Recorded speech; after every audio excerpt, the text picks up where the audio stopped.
बहुत पुराने समय की बात है। एक बहुत गरीब औरत ने एक सुंदर बेटे को जन्म दिया। उस बच्चे के हाथ पर नीले रंग का एक बड़ा सा दाग था, जो पंडितों के अनुसार उसे भाग्यवान बना रहा था। उसके जन्म के साथ ही उस गांव के ज्ञानी ध्यानी पंडित ने भविष्यवाणी की कि यह बच्चा 14 साल की उम्र में एक राजकुमारी से विवाह करेगा और खुद राज करेगा। एक दिन ऐसा हुआ कि एक राजा शिकार खेलते हुए रास्ता भूलकर उसी गांव में आया जहां उस बालक का जन्म हुआ था। गांव वालों ने उस राजा को पहचाना नहीं, क्योंकि उन लोगों ने कभी उसे देखा ही नहीं था। गांव के एक बूढ़े ने बातों बातों में राजा को बताया कि कुछ दिनों पहले उनके गांव में एक ऐसा बच्चा पैदा हुआ है जो 14 साल की अवस्था में इस राज्य के राजा की लड़की से विवाह करेगा। राजा को यह बात सुनकर बहुत गुस्सा आया, क्योंकि कुछ दिन पहले उसके घर में एक बेटी का जन्म हुआ था। राजा वैसे भी बहुत ही घमंडी और कठोर हृदय का व्यक्ति था। राजा ने सोचा कि क्यों न मैं उस गरीब औरत को कुछ धन देकर इसका बच्चा इससे ले लूं और इसका काम तमाम कर दें, तो न ही यह भाग्यवान बच्चा रहेगा और न ही मेरी राजकुमारी से विवाह कर पाएगा। वह गांव के उस बूढ़े से बोला, बाबा, तुम मुझे उस औरत के पास ले चलो। वह उस बच्चे को ठीक ढंग से नहीं पाल पाएगी। मैं उस बच्चे को अच्छे ढंग से पाल कर बड़ा करूँगा। बूढ़ा उस राजा को उस भाग्यवान बच्चे की माँ के पास ले गया। राजा ने उससे अपना बच्चा देने की विनती की और बोला, तुम बहुत गरीब हो, इस बच्चे को कैसे पाल सकोगी? यह बच्चा मुझे दे दो, मैं इसे बहुत अच्छी तरह पालूँगा। वह गरीब औरत उसे अपना बच्चा देने से इनकार करती रही। तब राजा ने उसे बहुत सा धन दिया और बोला, इस धन से तुम अपना पेट पालना, और जब यह तुम्हारा भाग्यवान बेटा बड़ा हो जाएगा तो खुद ही तुम्हारे पास आ जाएगा। गरीब माँ ने सोचा, चूँकि यह बहुत ही भाग्यशाली बच्चा है, इसीलिए यह अमीर आदमी इसे लेने मेरे घर आ पहुँचा है। शायद यही ईश्वर की इच्छा है। बहुत सोच विचार के बाद उस गरीब औरत ने अपना बच्चा राजा को दे दिया। राजा ने उस बच्चे के लिए एक लकड़ी का संदूक खरीदा और उस संदूक में डालकर बहते हुए पानी में छोड़ दिया। उसने सोचा कि दम घुटने से बच्चा इस संदूक के अंदर ही मर जाएगा। वह यह सोचकर मन ही मन बहुत खुश हो रहा था कि उसने अपनी प्यारी सी बेटी को उस अनचाहे पति से बचा लिया। मरने वाले से बचाने वाला बड़ा होता है। यही उस बच्चे के साथ भी हुआ। वह लकड़ी का संदूक बहते बहते एक पनचक्की में जाकर अटक गया। उस पनचक्की पर काम करने वाले नौकर ने जब वह लकड़ी का बक्सा देखा तो बहुत खुश हुआ। उसने सोचा कि उस बक्से में ज़रूर ढेर सारा धन होगा। उसने पानी में घुसकर इस संदूक को बाहर निकाला। जब उसने संदूक को खोला तो देखा कि गंदे से कपड़े पहने एक बच्चा उसमें सो रहा था। नौकर ने सोचा कि यह बच्चा मेरे किस काम का, क्यों न मैं इस बच्चे को पनचक्की के मालिक के पास ले जाऊं। वह ज़रूर इसे अपने पास रख लेगा, क्योंकि उसका अपना कोई बच्चा नहीं है। ऐसा सोचकर वह नौकर उस बच्चे को अपने मालिक के पास ले गया। पनचक्की का मालिक उस बच्चे को देखकर बहुत खुश हुआ। उसने सोचा कि शायद ईश्वर ने उसकी पत्नी की प्रार्थना सुन ली और इस बच्चे को उसके पास भेज दिया। उन दोनों पति पत्नी ने बड़े प्यार और लगन से उस बच्चे को पालना शुरू किया। जैसे जैसे कह बच्चा बड़ा होता गया, उसके चेहरे पर तेज आता गया। उसे कोई भी देखता तो देखता ही रह जाता। एक दिन एक घटना ऐसी घटी जिसने उस बच्चे के जन्म के समय की भविष्यवाणी को सच्चा सिद्ध कर दिया। राजा किसी काम से उसी रास्ते से बाहर जा रहा था जिस रास्ते पर वह पनचक्की थी।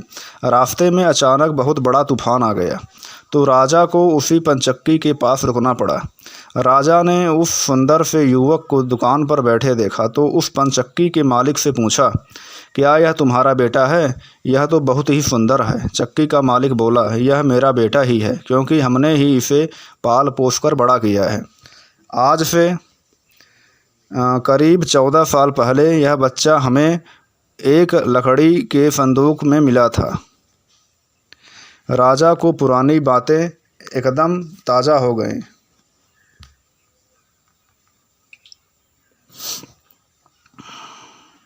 उसे चक्की के मालिक की बात सुनकर बहुत ही आश्चर्य हुआ कि वह बच्चा, जिसे वह अब तक मरा हुआ समझ रहा था, अभी तक जिंदा है। उसने उस लड़के को ख़त्म करने की तरकीब भी फिर सोची। वह पनचक्की के मालिक से बोला, क्या आप इस लड़के को मेरा एक काम करने की आज्ञा दे सकते हैं? मैं रानी के पास एक पत्र भिजवाना चाहता हूँ। यह पत्र बहुत ही ज़रूरी है। मैं इस काम के लिए इसे सोने के 2 सिक्के दूंगा। लड़के ने फौरन हाँ कर दी और चक्की का मालिक भी उसे भेजने के लिए तैयार हो गया। राजा ने झट से अपनी रानी को एक पत्र लिखा। उसने लिखा, जैसे ही यह लड़का तुम्हारे पास मेरा यह पत्र लेकर पहुँचे, तुम इसे मरवा देना और महल से दूर दफना भी देना। यह सब कुछ मेरे वापस आने से पहले हो जाना चाहिए। इतना लिखने के बाद उसने मुहरबंद वह पत्र उस लड़के को दे दिया। लड़का उस पत्र को लेकर राजमहल की ओर चल दिया। वह आज तक अपने घर से कहीं बहुत दूर नहीं गया था, अतः राजमहल का रास्ता नहीं ढूंढ सका और जंगल में ही भटकने लगा। शाम ढल चुकी थी। तभी अंधेरे में उसे दूर से रोशनी आती दिखाई दी। वह दौड़कर उस रोशनी की तरफ गया तो देखा वहाँ पर एक छोटा सा कच्चा घर था। उस घर में कोई दरवाज़ा नहीं था। जब वह उस घर में घुसा तो उसने देखा कि एक बूढ़ी औरत आग जलाए बिल्कुल अकेली बैठी है। वह औरत उस लड़के को अपने सामने देखकर डर गई।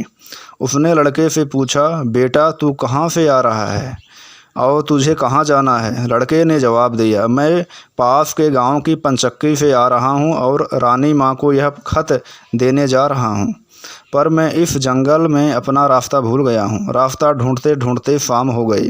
अंधेरे में मुझे यहीं घर दिखाई दिया, इसलिए मैं रात गुजारने के लिए यहाँ आ गया।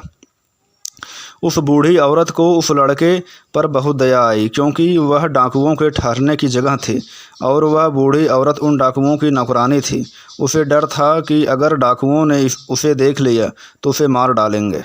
लड़के को यह जानकर पहले तो बहुत डर लगा कि वह डाकुओं के घर में घुस गया है, पर अंधेरे में कहीं और जाना भी आसान काम नहीं था और दिन भर चलते रहने के कारण वह बहुत थक चुका था।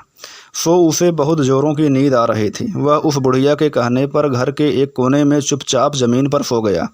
आधी रात के बाद जब डाकुओं उस घर में आए तो किसी और को अपने घर में सोता देखकर अपनी नौकरानी पर बहुत गुस्सा करने लगे। बूढ़ी नौकरानी ने उन्हें सारी बात बता दी और वह चिट्ठी भी डाकुओं के सरदार के हाथ पर रख दी, जो उस लड़के ने उसे दिखाई थी। राजा की मोहर देखकर उन डाकुओं को उस चिट्ठी पर कुछ शक हुआ। सरदार ने बड़ी सावधानी से उस चिट्ठी को खोलकर पढ़ा तो सोते हुए उस लड़के पर बहुत तरस आया। उसने उस चिट्ठी को फाड़ दिया और एक दूसरी चिट्ठी उसमें रख दी। उस चिट्ठी में लिखा था, जैसे ही यह लड़का राजमहल में पहुँचे, तुम इस लड़के से अपनी राजकुमारी का विवाह कर देना। यह काम मेरे वापस आने से पहले ही पूरा हो जाना चाहिए। यह खत उन्होंने उस लड़के के सामने रख दिया और सुबह होने से पहले ही डाकू वहाँ से चले गए। सुबह जब वह लड़का सोकर उठा तो उस बूढ़ी ने उसे कुछ जलपान कराया। फिर वह लड़का राजमहल की ओर चल पड़ा। राजमहल पहुंचकर उसने वह खत रानी माँ तक पहुंचा दिया। रानी ने जब यह खत पढ़ा तो उसे बड़ा आश्चर्य हुआ कि राजा ने यह कैसी आज्ञा दी है। एक अनजान लड़के से वह अपनी राजकुमारी का विवाह कर देंगे। खत पर राजा की मोहर लगी हुई थी, अतः यह कोई धोखा भी नहीं हो सकता। राजा के वापस आने से पहले ही उसे अपनी बेटी का विवाह उस लड़के से करना था। रानी ने लड़के को अपने पास बुलवाया। उसका भोला भाला और सुंदर चेहरा उसे बहुत पसंद आया और उसने अगले ही दिन उससे अपनी बेटी का विवाह कर दिया। लड़का राजकुमारी के साथ सुख से उस महल में ही रहने लगा। कुछ महीनों बाद जब राजा वापस अपने राजमहल में आया तो उस लड़के के बारे में जानने के पहले बहुत उत्सुक था, पर उसे जब यह पता लगा कि रानी ने राजकुमारी का विवाह उसी लड़के से करवा दिया है तो उसे बहुत गुस्सा आया। जिस बात को वह नहीं होने देना चाहता था उसकी पत्नी ने वैसा ही कर दिया। उसने अपनी पत्नी से वह खत मांगा। राजा ने उसमें उस लड़के से राजकुमारी के विवाह की बात लिखी देखकर हतप्रभ रह गया। उसे लड़के पर शक हुआ कि वह पढ़ा लिखा है, ज़रूर रास्ते में खत बदल दिया होगा। उसने लड़के को अपने पास बुलवाया और उसे सच्चाई बताने की आज्ञा दी। लड़का बोला, हे राजन, मुझे कुछ नहीं पता। इस खत में आपने क्या लिखा था? क्योंकि मैं तो इसे ऐसा ही लेकर आ गया। हाँ, जंगल में मैंने एक पुराने घर में रात ज़रूर गुजारी थी, क्योंकि मैं राजमहल का रास्ता नहीं ढूंढ पाया था और जंगल में भटक गया था। राजा को उस लड़के की बात पर विश्वास नहीं हुआ। वैसे भी राजा को उस लड़के से बहुत नफरत थी। वह नहीं चाहता था कि उसकी बेटी से शादी करने के बाद वह इस राज्य का राजा बने। वह लड़के से बोला, मेरी गैर हाजिरी में रानी ने मेरी बेटी की शादी तुझ कंगाल से कर दी है, पर मैं इस शादी को तब तक अपनी सहमति नहीं दूंगा जब तक तू मुझे शैतान के 3 सोने की बाल नहीं लाकर देगा। जब तू ये 3 सोने की बाल मुझे देगा तभी सही मायने में उसका पति बन पाएगा। राजा ने ऐसी असंभव शर्त इसलिए रखी थी कि 3 सोने के बाल ढूंढते ढूंढते ही यह लड़का कहीं मर खप जाएगा। इस प्रकार उसे इस लड़के से अपने आप छुटकारा मिल जाएगा। अब लड़के के आगे राजा की आज्ञा का पालन करने के अलावा कोई और रास्ता नहीं था, क्योंकि अगर वह राजा की आज्ञा का उल्लंघन करेगा तो भी राजा उसे मरवा देगा। इससे अच्छा है कि बाहर जाकर ढूंढने पर शायद वह 3 सोने के बाल लाने में सफल हो जाए। वह अगले दिन मुँह अंधेरे ही शैतान के सोने के बाल ढूंढने निकल पड़ा। चलते चलते वह एक बड़े शहर में पहुंचा। शहर की सीमा पर एक बड़ा सा गेट था, जिस पर हथियारबंद सिपाही पहरा दे रहा था। सिपाही ने उस लड़के से पूछा, यहाँ तुम्हारा क्या काम है? क्या तुम कुछ समझते और जानते हो?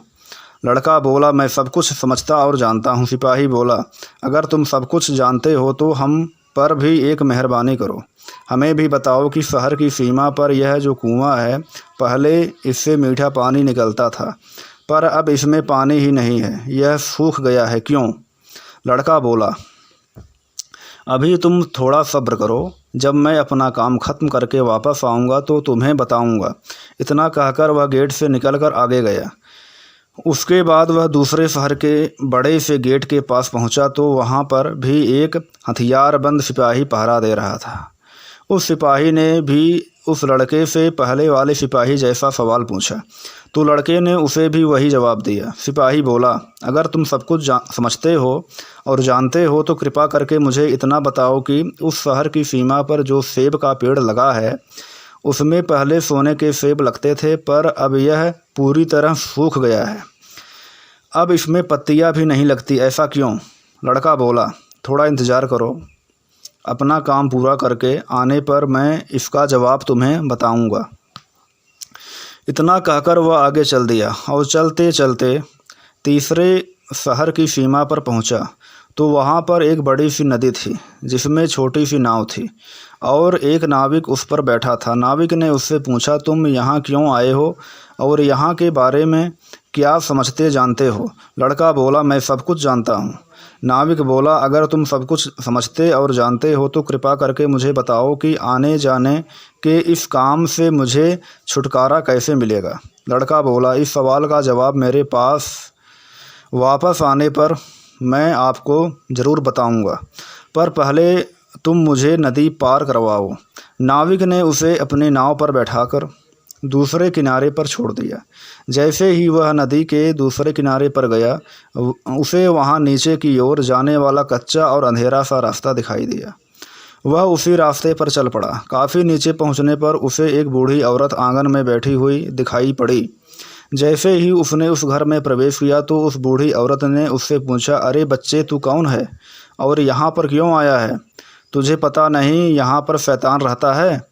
लड़का बोला, मैं ठीक जगह पर आया हूँ। अब तुम मेरी सहायता करो, मुझे शैतान के सिर के 3 सोने के बाल चाहिए, नहीं तो मुझे मेरी पत्नी वापस नहीं मिलेगी। बूढ़ी औरत बोली, बेटा, यह तो तेरी बहुत बड़ी मांग है, इसे पूरा करना इतना आसान नहीं है। जब राक्षस घर वापस आकर तुझे यहाँ देखेगा तो कच्चा ही चबा जाएगा, इसलिए तुझे ही तेरी रक्षा करनी पड़ेगी। उस बूढ़ी औरत को लड़के पर तरस आ गया। उसने चींटा बनाकर उसे अपनी स्कर्ट की चुन्नटों में छिपा लिया। लड़का बोला, बूढ़ी माँ, मुझे आपसे 3 सवालों के जवाब भी पूछने हैं। पहला सवाल, एक कुआं जिसमें से पहले शरबत की तरह मीठा पानी निकलता था आजकल क्यों सूख गया है? दूसरा सवाल है कि एक सेब का पेड़ जिस पर पहले सोने के सेब लगते थे अब उस पर पत्ते भी नहीं लगते, वह पेड़ क्यों सूख गया है? तीसरा सवाल है कि एक नाविक को क्यों हमेशा इधर से उधर जाना पड़ता है, उसे उससे छुटकारा क्यों नहीं मिलता? बूढ़ी धाय माँ बोली, ये तीनों बड़े कठिन सवाल हैं। इन सवालों के जवाब भी हमें राक्षस से ही मिल सकते हैं। मैं तेरे लिए यह कोशिश भी ज़रूर करूँगी, पर अब तू चुपचाप छुप जा, नहीं तो जिंदा नहीं बच सकता। शाम को राक्षस घर पहुंचा। अंदर घुसते ही उसने शोर मचाना शुरू कर दिया। मुझे अपने घर में किसी मनुष्य की गंध आ रही है, आज ज़रूर कुछ गड़बड़ है। यहाँ कौन आदमी आया है? इतना कहकर उसने पूरे घर में झांक कर देखा, पर उसे कोई भी मनुष्य नहीं मिला। उसकी धाय माँ उस पर गुस्सा करने लगी और बोली, अभी कुछ देर पहले ही तो मैंने पूरा घर साफ किया है, मुझे तो यहाँ कोई मनुष्य नहीं दिखाई दिया। लगता है तेरी नाक में ही मानस गंध घुस गई है। चुपचाप आराम से बैठ और भोजन कर। राक्षस को जब कोई मनुष्य नहीं मिला तो उसे अपनी धाय माँ की बात पर विश्वास करना पड़ा। वह चुपचाप खाना खाकर वहीं ज़मीन पर बिछी हुई बड़ी सी चटाई पर लेट गया। लेटते ही उसे नींद आ गई। उसकी धाय माँ भी आज उसके पास बिछी दूसरी चटाई पर लेट गई, क्योंकि आज उसे उस राक्षस की बालों से उसके सोने के 3 बाल तोड़ने थे। जब राक्षस नींद में ज़ोर ज़ोर से खर्राटे लेने लगा तो धाय माँ ने उसके सिर से सोने का एक बाल उखाड़ लिया। राक्षस दर्द से कराह उठा। ओ माँ, तू यह क्या कर रही है? मेरे बाल क्यों खींच रही है? धाय माँ बोली, बेटा, मैंने अभी भयंकर सपना देखा तो डर के मारे तेरे बाल पकड़ लिए। राक्षस बोला, ऐसा कौन सा सपना था जिससे तू इतनी डर गई? बूढ़ी धाय माँ बोली, मैंने सपने में देखा कि बाजार वाला कुआं जिससे शरबत निकलता था अब सूखा पड़ा है, इसमें किसका कसूर है? राक्षस बोला, इसे सिवाय मेरे कोई नहीं जानता। उस कुएं के नीचे एक बड़ा सा पत्थर है और उसी पत्थर के नीचे एक बड़ा सा मेढक रहता है। अगर उस बड़े से मेढक को मार दिया जाए तो उस कुएं से फिर से शरबत निकलना शुरू हो जाएगा। इतना कहकर राक्षस फिर से ज़ोर ज़ोर से खर्राटे भरने लगा। धाय माँ को जब विश्वास हो गया कि राक्षस पूरी तरह से सो गया है तो उसने उसके सिर से सोने का दूसरा बाल उखाड़ लिया। राक्षस फिर से ज़ोर से चीखा, ओ माँ, यह तू क्या कर रही है? धाय माँ बोली, बेटा, बुरा मत मान, मैंने फिर से एक अजीब सा सपना देखा था, तभी डर के मारे तेरे बाल मेरे हाथ में आ गए। राक्षस ने पूछा, ऐसा कैसा सपना था जिससे तू इतना डर गई थी? बूढ़ी माँ बोली, मैंने सपने में देखा कि उस राज की सीमा पर जो सेब का एक पेड़ है जिस पर पहले सोने के सेब लगते थे अब सूख गया है। इसके सूखने का क्या कारण है? राक्षस बोला, इस पेड़ की जड़ में एक चूहा रहता है जो इसकी जड़ों को काटता रहता है। अगर उस चूहे को मार दिया जाए तो वह पेड़ फिर से सोने के सेब देने लगेगा। पर अब तू मुझे अपने सपनों से परेशान मत कर, मुझे चैन से सोने दे। इतना कहकर थोड़ी देर बाद वह राक्षस फिर ज़ोर ज़ोर से खर्राटे लेने लगा। जैसे ही बूढ़ी माँ को लगा कि राक्षस सचमुच सो गया है तो उसने तीसरी बार सोने का बाल उखाड़ लिया। अब तो राक्षस गुस्से से आग बबूला हो गया और धाय माँ को खरी खोटी सुनाने लगा। धाय माँ उसे शांत करने की कोशिश करने लगी, फिर बड़े प्यार से बोली, बेटा, मैं इन अजीब अजीब सपनों का क्या करूं? अभी अभी मैंने फिर से एक अजीब सपना देखा। राक्षस बोला, ऐसा कौन सा सपना है? जल्दी कह, मुझे ज़ोर से नींद आ रही है।